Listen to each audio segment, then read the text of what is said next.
Hola, ¿qué tal? Et bienvenue dans ce nouvel épisode de Glow and Cow. Comment estás? Là, je vous avoue, oui, j'ai changé le décor pour ceux qui regardent. Enfin, j'ai inversé mes meubles et en vrai, j'aime moins ce décor-là. Mais c'est en cours en fait. J'habite dans le 20 mètres carrés, les gars, je suis encore bloquée. Donc, tant que je n'ai pas l'argent, vous allez devoir vous contenter de ça. I'm sorry pour vous. Bref, je vous avoue, j'ai pas regardé les commentaires sur la semaine dernière parce que j'étais un peu en mode shy. Genre de revenir comme ça et tout. Je crois qu'il a fait un peu de vues sur YouTube donc j'étais en mode like that's cool.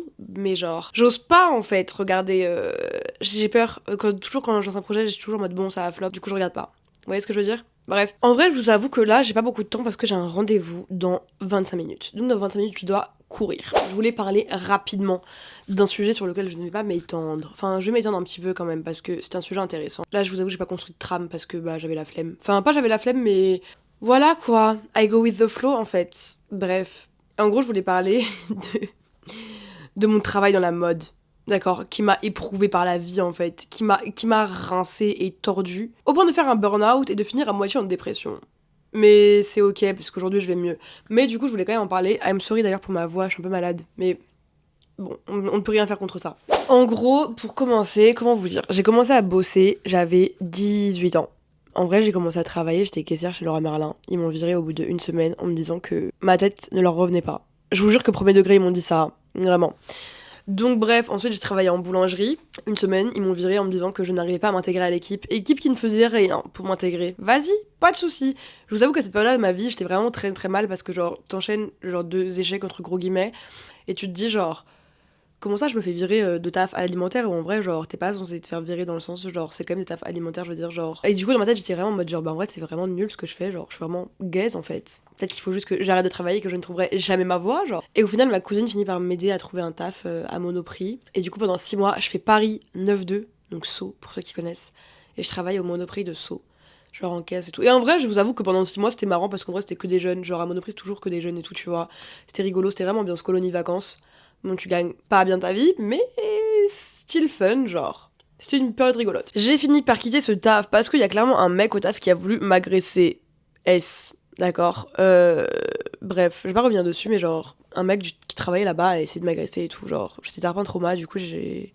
Et au même moment, je m'étais cassé la cheville, enfin bref, du coup, je suis pas retournée au travail. Et je finis par trouver un autre taf dans une boutique de premium, et c'est là que mon parcours commence. Je commence à bosser dans le premium, j'ai 20 ans, 19 ans, je suis bébé, je crois, j'ai tout juste 20 ans. J'avais jamais fait de vente et tout machin. Je suis prise chez une enseigne premium. J'ai déjà cité dans mes vidéos, donc peut-être que vous savez ce que c'est. Je commence à bosser, tu vois, et je me dis tout de suite, ok, il faut que je d'aide parce que là, t'es quand même dans une marque un peu swag. Genre, même si c'est du premium, pour moi, c'était tarpin swag, tu vois. Et j'étais genre, ok, il faut que je garde ce taf. Il faut pas que je me fasse virer cette fois-ci. Et du coup, genre, en vrai, j'ai tout donné et tout. J'ai commencé à apprendre les techniques de vente et tout. Et en fait, j'ai remarqué que j'étais super boostée en vente. Bon, cette entreprise est très problématique parce que, genre, il y a quand même beaucoup de choses à dire dans le sens où, genre, des fois, ma responsable était pas là et je gérais la boutique toute seule alors que j'avais 18 ans, genre. Vraiment, une femme de 18 ans qui n'a jamais été manager. Je faisais des comptes rendus au DRH, enfin au RH et tout, tu vois, enfin au directeur général et tout, tu vois, alors que genre c'était pas à moi de faire ça, mais bon. Bref, les entreprises un peu border comme ça, vous savez déjà. Et en vrai, non, ça m'a bien appris parce que du coup j'ai beaucoup bossé et j'étais grave motivée. À un moment, j'étais tellement forte qu'ils m'ont changé de boutique parce que j'étais trop boostée et qu'ils voulaient que je vende plus. J'étais vraiment la reine de la chèvre. Genre, je vous jure, les gars, la vente, c'est que de la drague. Bref, en vrai, cette entreprise, je suis restée 6 mois. Putain, vous allez vous dire, la meuf est folle. Mais en vrai, je suis restée genre un peu moins d'un an. Et en gros, to be honest with you, à la fin, dans ma dernière boutique, je suis tombée sur une responsable qui avait un peu un pet au casque. Lago. Lago était folle. Vous voyez, quand je vous dis les entreprises toxiques, c'est problématique, c'est quoi? C'est qu'en fait, cette meuf-là, j'avais déjà posé ma démission et tout, tu vois. Il me restait une semaine avant de partir. Et en fait, ce jour-là, j'étais tarpin malade, j'avais mes règles, j'avais vraiment des douleurs, genre, hyper douloureuses de règles. Tu sais, vraiment, j'étais pas bien. Et en fait, je lui dis, genre, excuse-moi et tout, par contre, je devais rentrer chez moi, parce que là, vraiment, je me sens pas bien. Donc, tu sais, genre, je préviens que I'm gonna coming home. Genre, je ne peux pas rester, tu vois. Et elle me dit, bah non, en fait, c'est pas possible, parce que qui fait la fermeture? Et je suis en mode, bah, c'est pas mon problème, vu que je suis malade, genre. Et elle est en mode, mais moi, j'ai mes enfants à aller chercher et tout, et je suis en mode, ok, well, mais moi je suis malade. En attendant, je ne peux même pas rester debout tellement j'ai mes crampes de ventre qui m'appuient sur le ventre, tu vois. Lago commence à péter un plomb dans la boutique devant les clients. À me dire que je ne suis qu'une petite ingrate, à m'insulter, mais des trucs de ouf, les gars. Je vous jure que j'étais tellement choquée de son comportement. Genre vraiment une humiliation. Et vous savez, encore aujourd'hui, il se passe un truc comme ça, je vais tard pas répondre parce que je me laisse plus faire et tout. Mais à l'époque, j'étais encore un peu shy et tout, j'étais un peu timide et j'osais pas vraiment, genre, m'imposer ou faire preuve de. Bah, m'affirmer en fait, tu vois, face aux gens et tout qui me manquaient de respect. C'est surtout que tu vois, on m'a toujours appris le respect des aînés et tout, du coup j'étais en mode. Alors qu'aujourd'hui, ma belle, même si t'as 50 ans que tu me parles mal, crois-moi que ta sauce, tu vas te la prendre. Hein. Bref. Et en gros, la meuf avait pris mes affaires, elle me les avait jetées dans la rue. C'est bon pour vous ou pas? Juste parce que j'avais dit que je voulais rentrer chez moi parce que j'étais malade. Donc vous imaginez rue des Francs-Bourgeois, une meuf qui est là, qui prend tes affaires. Rue des Francs-Bourgeois, pour ceux qui savent pas, à Paris, c'est une rue où il y a genre tarpin passante. Il y a plein de magasins, il y a Uniqlo et tout.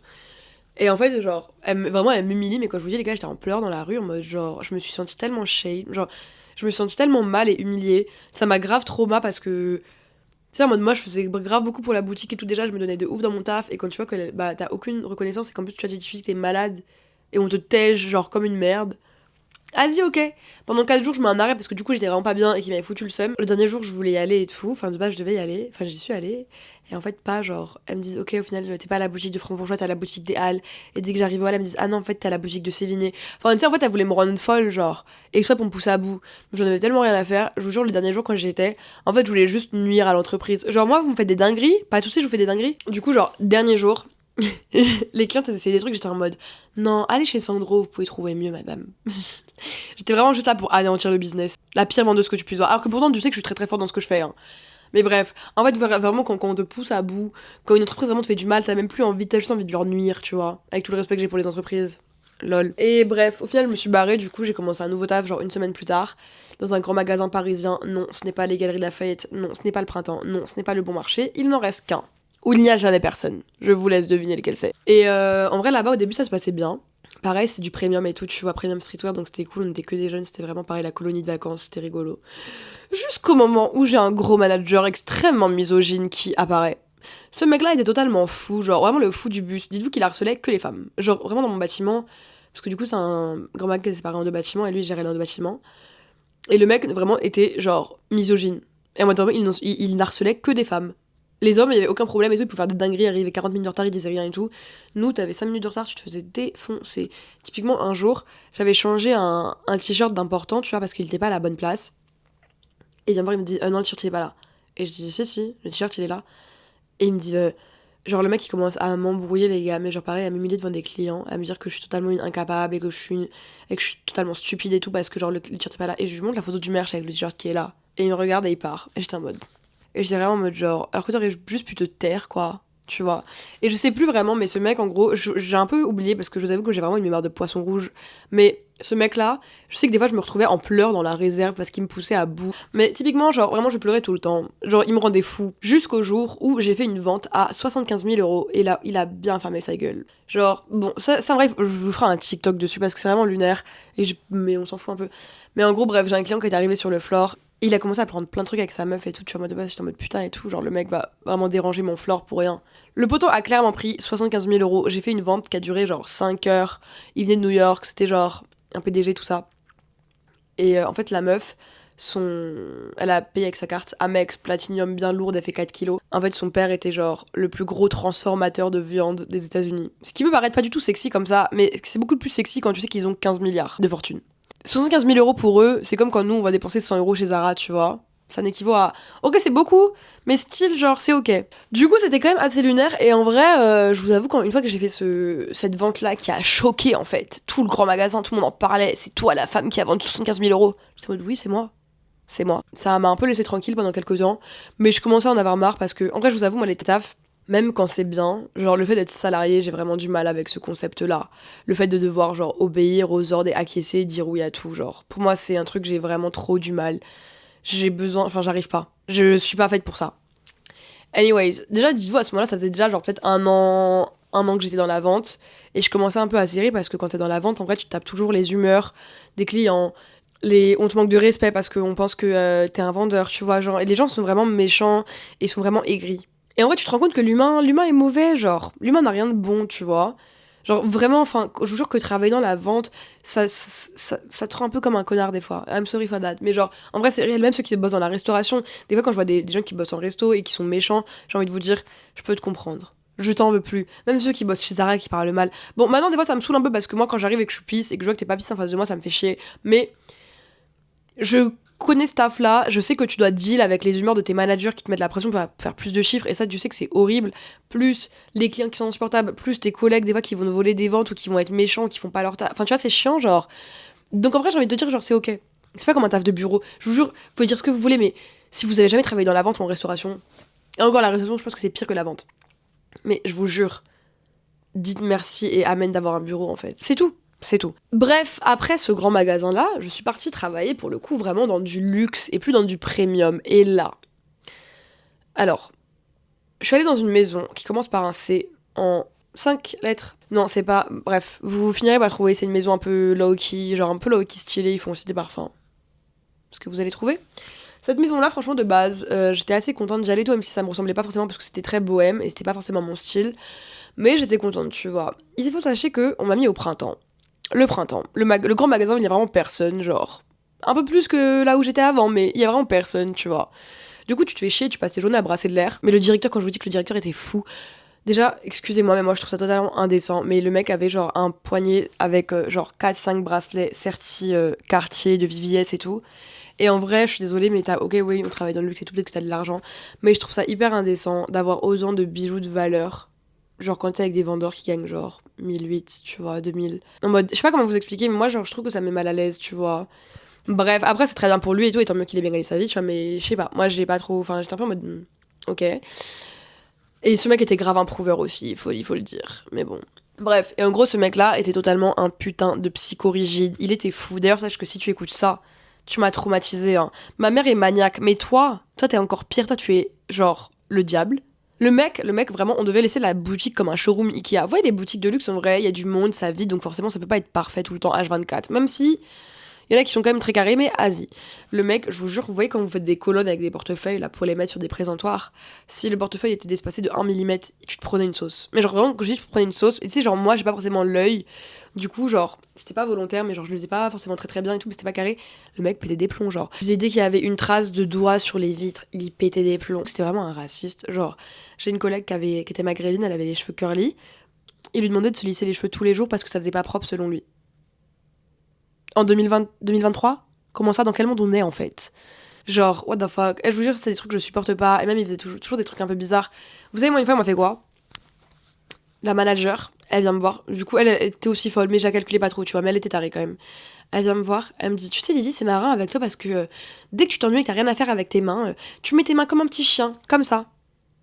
Donc pour ceux qui ont la vidéo, en gros, c'est vraiment genre j'ai mes mains genre devant, tu vois. Mais bref. T'es vraiment en train de me comparer à un dog là. En fait, dites-vous que cette boutique là, je suis arrivée dès le premier jour et j'ai compris que j'allais pas rester parce que la vibe c'était trop bizarre. Et du coup, pendant genre un mois et demi, je cherchais un autre taf et du coup, au bout d'un mois et demi, je posais ma dème, tu vois.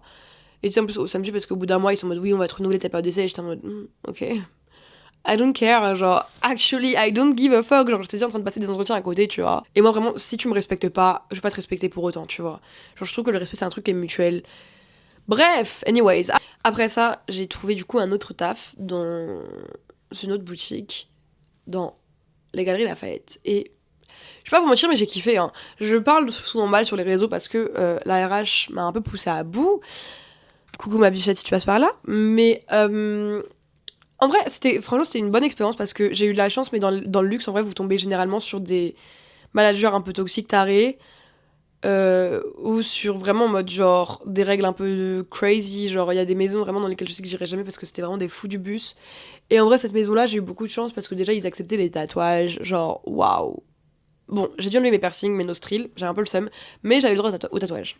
J'ai eu beaucoup de chance parce qu'en vrai, on était genre. Je suis arrivée quand la maison, elle était vraiment en train de s'étendre de ouf. C'est allé à son prime, genre c'était en 2023, août 2023 où je suis arrivée. Et en vrai, c'était cool parce que. Bah. Mon directeur a trop bien recruté en fait les gens. Dieu merci. Et en vrai, on s'entendait tous très bien. Il n'y avait pas forcément d'embrouille et tout. C'était vraiment genre comme vraiment une famille pour le coup. Genre, je suis partie avec mes copines de cette entreprise-là à Bali. Genre, on était ensemble et tout. Et c'est vraiment genre des gens que tu considères, même si je leur parle pas tous les jours et tout. C'est vraiment des personnes que je considère vraiment parce que je les apprécie énormément, tu vois. Alors que t'as des collègues de ma vie, j'ai pu les voir et au final, on se dit, ouais, on se revoit, on se prend des cafés. Au final, tu les revois jamais. Et ouais, vraiment, vrai, j'ai été contente parce que je suis quand même tombée sur des gens qui étaient relativement humains, même par rapport à l'influence, parce que du coup, moi, c'est quand l'influence a commencé un peu à péter, où j'avais des journées presse et tout. Ils me laissaient aller à mes journées presse, tout ça. Genre, en vrai, c'était cool, je vais pas vous mentir, c'était cool. Même si, ok, des fois, du coup, tu dois deal un peu avec les humeurs des autres, et forcément, je me suis déjà embrouillée et pris grave le chou avec certains de mes collègues. Genre, il y en a une, elle rendait fou, hein. Bref. Mais même les clients, par contre, je vous avoue que là-bas, les clients étaient quand même beaucoup plus durs que ce que j'avais avant, parce que du coup, là-bas, il y a beaucoup plus de trafic. Et en vrai, c'est une clientèle bourgeoise parisienne que je ne supporte pas. Je vais pas vous mentir, mais c'est pas une clientèle. Vous voyez, la clientèle la plus chill, c'est la clientèle américaine. Parce que les Américains, ils sont pisses. Les Américains, tu peux devenir leurs potes. Genre, les Américains, ils sont tranquilles. Les Australiens, pareil. C'est vraiment des gens, ils sont chill. Genre, les UK, pareil, tu vois. Mais les Français parisiens, genre, pitié. On te manque tellement de respect, ou ils sont tellement coincés. Je suis tombée sur des clients tellement racistes, genre. Pardon, je dis beaucoup, genre, je suis vraiment navrée. Je suis tombée sur une femme, parce qu'elle a vraiment 50 ans. Elle me dit un jour, comment ça se fait qu'il y ait autant de Chinois dans la boutique et tout. Déjà, elle dit Chinois, au lieu de dire asiatique, parce qu'il n'y a pas que des Chinois, mais vas-y. Je considère que c'est un manque de culture, mais c'est pas grave, je vais t'expliquer. Pour ceux qui ne savent pas, je suis moi-même chinoise, vietnamienne, d'accord? En gros, du coup, je lui explique que du coup, bah, ici, les prix sont moins chers, qu'ils ont la détaxe, et que du coup, c'est beaucoup plus avantageux pour eux, tu vois. Je me dis, en vrai, bah, elle connaît pas, donc je peux comprendre que ça peut pas choquer, mais c'est impressionnant, tu vas de voir. Elle me dit, ah, ok, c'est bien. Je savais pas que ça rapportait autant les chanderies. Et là, je la regarde, genre. Et ça faisait que 2 mois que j'étais dans cette boîte-là. Du coup, je pouvais pas, genre, m'énerver contre elle, tu vois, parce que là, ça aurait été vers la fin, quand j'en avais plus rien à faire. J'aurais été en pétard. Mais là, vraiment, je devais rien dire. J'avais validé ma période d'essai déjà, mais c'était, tu sais, c'était chill. Je l'ai regardé en mode, je sais pas comment on peut avoir des propos comme ça en 2025. Pareil, une fois j'ai une cliente, parce que du coup, moi les sacs qu'on vendait, il y avait des sacs de l'ancienne collection qui étaient assez discrets, et les sacs de la nouvelle collection avec le logo de la maison. Elle me dit qu'elle aime que les sacs de l'ancienne co. Ah ok, pourquoi vous aimez pas le sac de la nouvelle co, tout ça? Parce que ça fait trop chinois. Mais en fait, genre, what the fuck is wrong with you? Genre, je comprends pas en fait comment, vraiment, à vos grands âges, vous pouvez encore avoir des comportements comme ça et parler comme ça des gens, genre, moi ça me choque tellement, je vous jure, c'est des trucs, en fait, tu vois tellement du racisme banalisé envers les Asiatiques quand t'es dans le luxe déjà. Même des fois, certains de mes collègues étaient en mode ouais, les clients chinois, j'en ai marre et tout. En vrai, je vous jure que déjà, les clients chinois ne sont pas les pires. Hein. Les clients chinois sont vraiment pas les pires. Genre, vraiment, c'est juste que vous êtes pas habitués parce que les Chinois sont un peu secs et durs. Et c'est leur manière de faire, c'est juste que eux ils sont comme ça. Et du coup, ils sont pas genre aussi sympathiques et aussi conviviales que les Français. Mais je veux dire, c'est pas méchant, tu vois. C'est juste leur manière de fonctionner. Mais vas-y, tu connais pas, je peux comprendre, tu vois. Mais sachez qu'il y a vraiment pire. Genre, pas les Saoudiennes, parce que les Saoudiennes, faut juste apprendre à les chèvre un peu et après elles sont chill avec toi. Mais bref. Mais je vous avoue que ouais, ça m'a quand même tarpin choqué parce que c'était assez éprouvant. Et bref, ça a fini, j'ai fait un burn-out parce qu'en vrai, quand tu bosses 4 ans dans le luxe, je pense que. Et je parlais avec une pote là qui est en ce moment en train de faire un burn-out aussi, qui est pas bien. Et en vrai, j'étais en mode. En vrai, cousine, ça c'est un métier. Je connais des gens qui font ça à 20 ans, mais ils sont psychologiquement éreintés, tu vois, et même physiquement en vrai. Genre, moi, à 22 ans, je mettais des bas de contention parce que j'avais les pieds qui gonflaient comme une grand-mère, j'avais mal au dos et tout. Genre, t'as pas de vie, t'as pas forcément tes week-ends qui sont collés. Ok, tu gagnes bien ta vie généralement, tu gagnes entre 2000 et 3005, selon les maisons, mais et selon les mois. Mais en fait, votre santé a un prix, tu vois. Et je veux dire, moi, j'ai fini par me dire, ok, je préfère gagner moins là et du coup avoir le chômage et tout, que continuer à galérer, genre, que continuer à gagner bien ma vie, certes, mais à être genre extrêmement triste et ne plus avoir de temps pour rien et être stressée. Et vous savez que typiquement, là, depuis que j'ai quitté mon taf, je sais pas si vous avez remarqué, mais j'ai beaucoup moins d'acné. Genre, je pense que l'acné était partiellement beaucoup lié à mon travail aussi, parce que j'étais tellement stressée, t'es tellement angoissée, on te met tellement de pression, c'est tellement anxiogène. Genre, vraiment, si vous avez des questions, n'hésitez pas à me les envoyer sur Instagram et j'y répondrai avec plaisir. Mais c'est vraiment un truc où c'est dur. Genre, vraiment, il faut être accroché. Et ceux qui adorent ça, bah, franchement, je vous admire. En vrai, aujourd'hui, je suis contente d'avoir quitté ce milieu-là parce que je vous avoue que c'était tellement dur pendant longtemps. Là, je suis enfin chill et en paix, en fait. Donc bon, voilà quoi. Je vous avoue si vous avez des questions, parce que là, je vous ai plus fait genre l'histoire de ma vie et comment j'ai un peu travaillé dans le luxe et tout, et je vous ai pas donné toutes les croustilles, mais c'est croustilles les gars, entre les gens qui prennent de la drogue, les gens qui... Les gens qui sont fous, les gens qui font crac-crac entre eux, en fait, dans des réserves, genre... Ah, parce qu'il faut savoir que quand vous travaillez dans le luxe, tout le monde couche ensemble. That's crazy, mais genre, que ce soit les stockistes avec les vendeuses, le mec de Chanel avec les meufs de Balenciaga, que des trucs comme ça, tu vois. C'est vraiment un microcosme, genre, et en plus, quand tu travailles dans le luxe, tout le monde se connaît, parce que c'est vraiment un milieu qui est petit, surtout en retail. Genre, siège, c'est encore différent, je pense, mais en retail, c'est genre, tout le monde se connaît, tous les vendeurs se connaissent, tu vois, t'as déjà eu le manager de machin et tout. Et. Waouh. Il y a des choses à dire, genre, il y a vraiment des choses à dire. Faudrait que je fasse genre un livre à ce sujet, parce que je vous jure que le livre ferait 300 pages. C'est vraiment énorme ce qui se passe. Mais voilà, en tout cas, c'était pour raconter mon parcours parce que j'avais raconté en détail, parce que sur TikTok, c'est quand même assez court d'expliquer en une vidéo de genre 2-3 minutes. Donc maintenant, je vous explique et si vous avez des questions, n'hésitez pas. N'hésitez pas à liker ce podcast, à l'enregistrer. Vous avez vu, pour une fois, je suis encore à l'heure à mercredi. Applaudissez-moi, s'il vous plaît, parce que vraiment, ça me donne de la force. Et ça me montre que je vais continuer, parce que sinon, je vais lâcher si je vois que personne ne me calcule. Bref, je vous fais plein de bisous et n'hésitez pas à me follow sur les autres réseaux que je vous mets juste ici. Voilà. Bye!